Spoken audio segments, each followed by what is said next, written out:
So இந்த வீடியோவில் நம்ம பார்க்க போகிற ப்ராப்ளம் செட் கான்செப்ட்லேருந்து செலக்ட் பண்ணியிருக்கோம். இங்கே மினிமம் ஒரு கொஸ்டின் மேக்ஸிமம் 3 கொஸ்டின் வரைக்கும் நம்ம செட் கான்செப்ட்லேருந்து எதிர்பார்க்கலாம். அப் டு 10th லெவல் வரைக்கும் தான் அதில் கொஸ்டின்ஸ் கேட்குறாங்க. மெட்ரிக் புக் எடுத்துக்கிட்டிங்கன்னா up to 10th level, CBSE எடுத்துக்கிட்டிங்கன்னா அப் டு 11th லெவலில் மட்டும் தான் இதில் வந்து கொஸ்டின்ஸ் கேட்குறாங்க. ரொம்ப NDA கிளியர் பண்ணணும்னு நினைக்கிறவங்க மஸ்ட்டாக அட்டன் பண்ண வேண்டிய டாப்பிக்கில் செட்டும் ஒன்று. கொஸ்டின் பாருங்க, இன்ன கிளாஸ் ஆஃப் 45 ஸ்டூடெண்ட்ஸ், ஓவராலாக 45 ஸ்டூடெண்ட்ஸ் இருக்காங்க. இதை என்னவா எடுத்துக்கணுன்றது இப்போ நம்ம முடிவு பண்ணக்கூடாது. Next 34 like to play cricket. இப்போ கிரிக்கெட் விளாட்ற பசங்களை நம்ம ஏ அப்படின்னு எடுத்துக்கிட்டோம்னா A அப்படின்னு எடுத்துக்கலாம். ஸோ இங்கே பார்த்தீங்கன்னா கிரிக்கெட் விளாட்றதுல எவ்வளோ பேர் கொடுத்துருக்காங்கன்னா 34. So n of A equal to 34 அப்படின்னு நோட் பண்ணிக்கோங்க.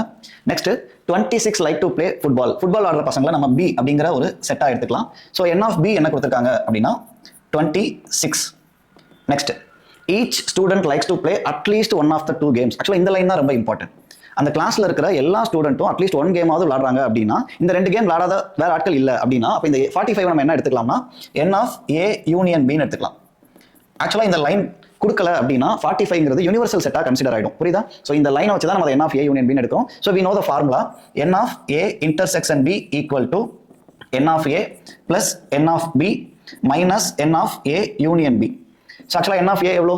34 பிளஸ் 26 மைனஸ் 45. 34 26 ஆட் பண்ணீங்கன்னா 60. 60 மைனஸ் 45 15. அப்போ இன்டர்செக்ஷனில் நம்மளுக்கு 15 கொடுத்துருவாங்க. இது ஒரு வென் டயக்ராமாக ரெப்ரசென்ட் பண்ணிக்கோங்க. A B இன்டர்செக்ஷனில் 15 பீப்புள்ஸ் இருக்காங்க. ஏங்கிற என்டையர் செட்டில் எவ்வளோ பீப்புள் இருந்தாங்க? 34. அதில் 15 இங்கே போயிட்டாங்கன்னா பேலன்ஸ் எவ்வளோப்பா? 19. பிங்கிற என்டையர் செட்டில் எவ்வளோ பீப்புள்ஸ் இருக்காங்க? 26. அதில் 15 இங்கே போயிட்டாங்கன்னா 11. நமக்கு கேட்குற கொஸ்டின் என்ன? Exactly 1 game. ஒரே ஒரு கேம் மட்டும் தான் விளாடணும். அந்த இன்டர்செக்ஷனுக்குள்ளே போகக்கூடாது. ஆக்சுவலாக இந்த இடம் மட்டும் தான் கேட்குறாங்க. Exactly 1 game.